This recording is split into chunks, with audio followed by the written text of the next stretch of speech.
L'avantage que je vois dans ce salon, c'est donc le fait de se regrouper, de regrouper tous les professionnels en une seule journée. Ça a le mérite de, une fois par an, ou voire tous les 2 ans, de réfléchir sur notre profession, d'échanger les idées avec les fournisseurs, mais surtout avec les collègues. Je reviens sur l'utilité du rassemblement des regroupements dans le village de la distribution, parce qu'on a tous les mêmes problèmes. Et le fait de discuter une journée de tous les problèmes qu'on peut avoir les uns les autres dans ces entreprises fait forcément avancer les choses, notamment dans une conjoncture très difficile que l'on vit au quotidien dans nos entreprises. Pour nous professionnels, la première journée a cet avantage donc de discuter de nos problèmes internes d'entreprise.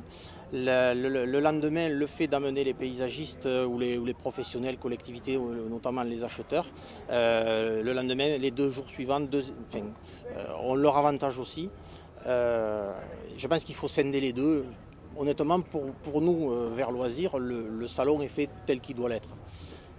Donc après, je disais, le fait d'un an sur 2 le délocaliser dans le sud de la France, je mets un bémol parce que je trouve qu'en région parisienne, ça rassemble quand même davantage de monde.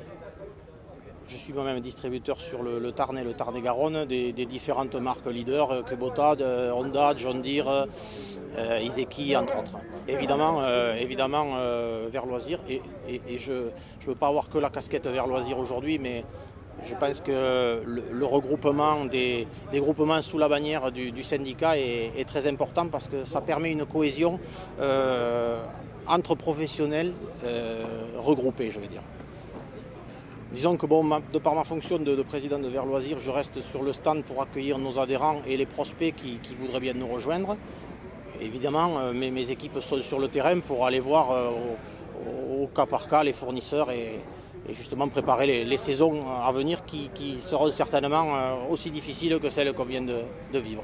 Disons que le fait que moi je suis du sud-ouest, donc Albi, Montauban, c'est trop loin pour nous pour amener des professionnels sur le salon. L'idée est très bonne, mais elle ne peut être vécue que par les professionnels à 100 km à la ronde, je pense. Disons que moi je l'ai vécu, oui, j'ai trouvé que c'était très professionnel de par l'organisation. Après on m'a donné des cartes exposants via le SMJ, donc j'ai pas eu à faire la queue, d'y à me préinscrire. Donc pour mes gars ça a été un gain de temps certes. Alors le salon en plein air, très bonne idée dans la mesure où on a un temps comme aujourd'hui. Il est évident que dans des conditions de météo de plus défavorables, aucun intérêt. Donc il faut croiser les doigts pour que les salons de plein air soient comme celui-là. C'est quand même un plus, surtout pour les 2 journées à venir, pour les professionnels qui dans nos boutiques n'ont pas la possibilité. Il y a de telles gammes, les gammes s'étendent. C'est un peu le paradoxe, c'est que vu que plus le contexte économique se durcit, on a l'impression que plus les marques développent leur gamme, donc on ne peut pas tout avoir en magasin.